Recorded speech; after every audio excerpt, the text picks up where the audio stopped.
Today we're going to talk about AI in Southeast Asian countries. But before we begin, we'll introduce ourselves. I'm Izzy. I'm Rachel. I'm McKenna. And I'm Megan. So today we're going to look at the introduction of our countries and introduce what countries we have in Southeast Asia. We'll go over some brief things about them, the general overview, and then we'll look at the technology in each of our countries and how that relates into our business. And then we'll look at our business, and then we'll conduct a SWOT analysis of our business, and then we'll wrap it up with a conclusion. So like she said, our region is Southeast Asia, so we're going to give an overview of the 4 countries that we wanted to focus on. So starting in Vietnam, you can see in the map here, it's highlighted green and it's located along the Pacific Ocean. And its population currently is 98.9 million people, and that is growing more and more each year.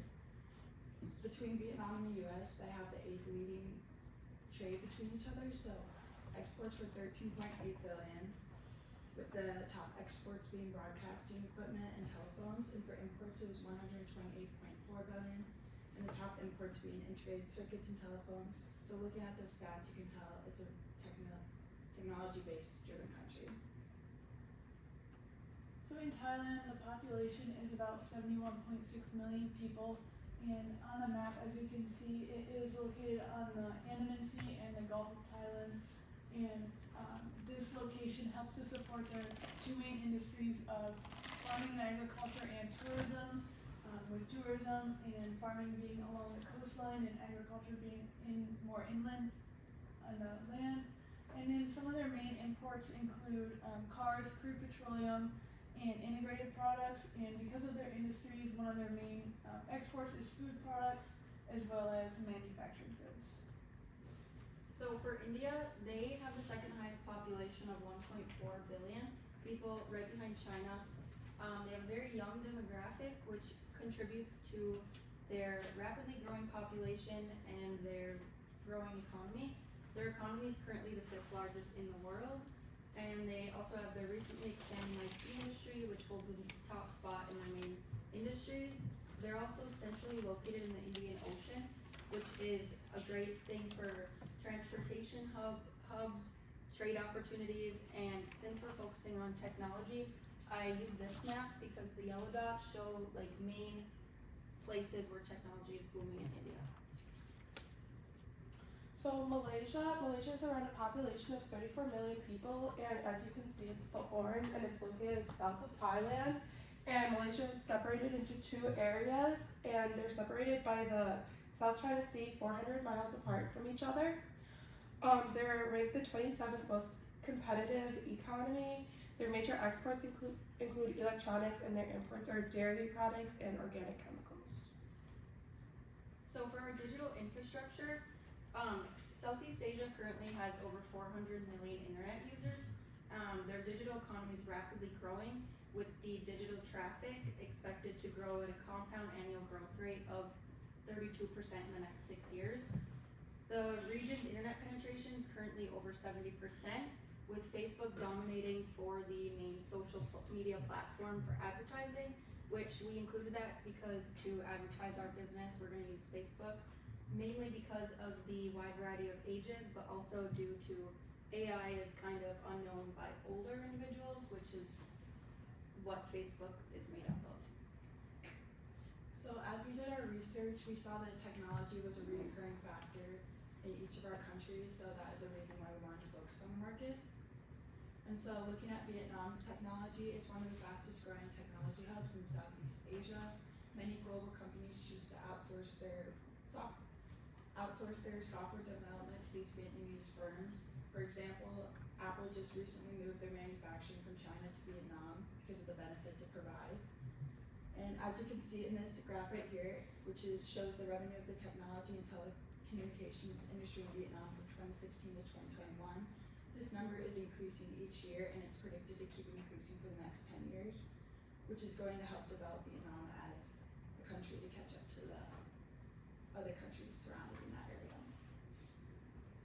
So Thailand is a leader in the Asian Organization of Internet Infrastructure, and in 2023, as you can see on this graph, they had 54.96 million people who had access access to internet, and in 2028 that is projected to grow to 61.28 people. And they're also the third fastest, they have the third fastest broadband internet in the world. So that is some positives for Thailand and relating to our business. For India, the technology sector accounts for 13% of their GDP alone, while the telecommunications sector and the IT industry are the second largest in the world. India has a goal for their technology sector to reach 1 trillion by 2025, and by 2035, AI is predicted to add up to 957 billion to India's GDP.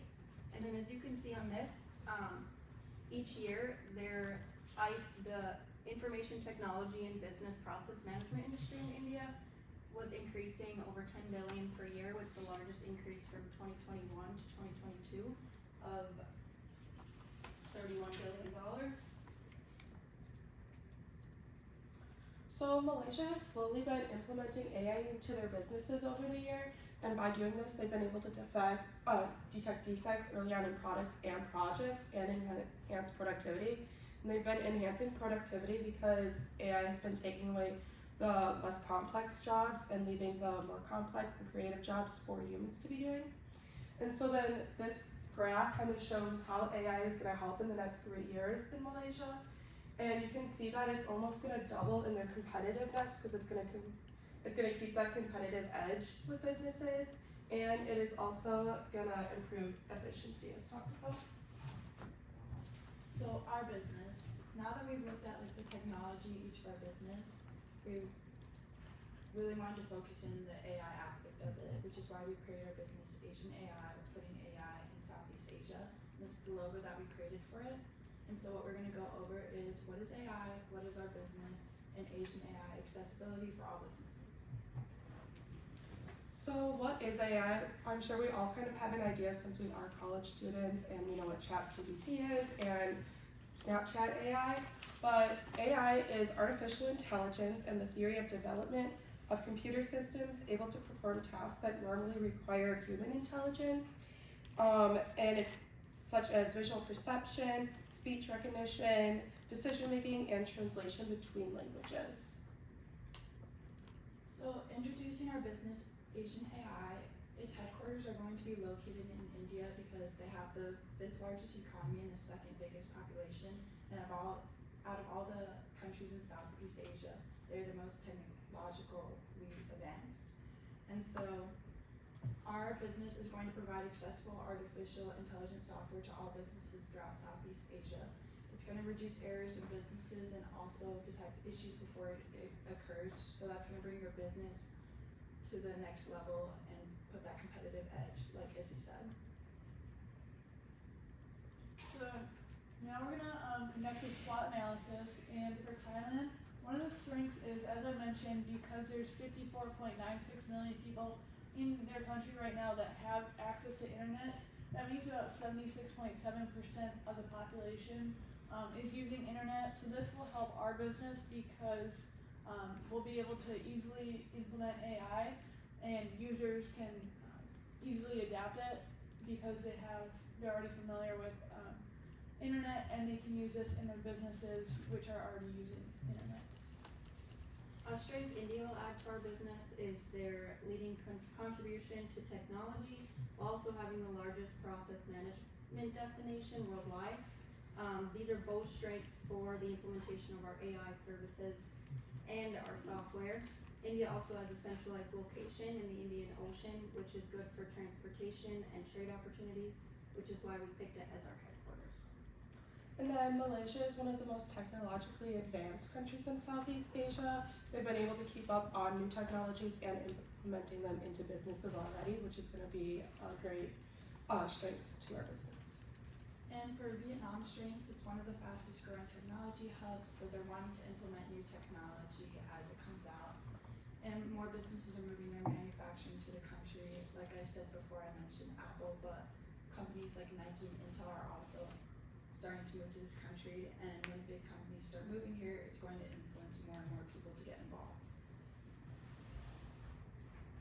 So the weaknesses, starting off with Thailand, a weakness for Thailand is they have a pretty corrupt government, and they lack funding for, smaller businesses or startups like our business.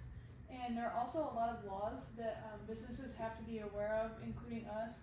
And, one downside of doing business in Thailand is that they have, high tariffs, one of the highest rates of tariffs for imported goods. So that is something that we would have to watch out for. With our AI software, it can lead to job displacement, which can lead to economic hardships for individuals and communities. And then in Malaysia, they've been having challenges with data privacy, ethics, and workforce adaptation. But Malaysia has a proactive approach in emerging AI, and it shows for continued growth and innovation within their business. And in Vietnam, some companies are lagging behind other countries when it comes to funding AI. And just looking back at all these weaknesses, even though these are all possibilities, that's why our company is there to provide the confidence in each of these businesses to buy this software and implement it into their systems. And opportunities for our business are like when the company is getting popular, other businesses will see certain businesses that have already implemented our software succeeding, which then will cause them to think there's a need for our software in their businesses. And our software is basically going to boost productivity and efficiency throughout each country's main industries, whether that be agriculture, transportation, technology, farming needs, etc. And with AI being one of the largest industries worldwide, our business has the opportunity to expand throughout Northeast Asia, Europe, eventually North American business world, and that's due to other countries seeing Southeast Asia succeeding with our software in our business. So there are some threats to our business. People are going to be hesitant about implementing AI into their business since it is new and they may not know all the facts about it. And then people do believe that it's going to take away job opportunities since it is taking away the less complex jobs. And then it's also high cost and the affordability for people. The starting cost for our software is right around $8,000, and to make the software, it's around $5,000 to develop. And all of our countries do speak different languages, so there is the possibility of language barriers. Okay, so to wrap things up, we feel that because we're trying to improve technology in businesses in our country, using AI can help us to do that and help local businesses to improve their services that they provide. And although we're confident in our business and our business plan, but AI is pretty new right now. However, we do feel it's growing, and within the next few years, it'll be prevalent throughout the world. Any questions?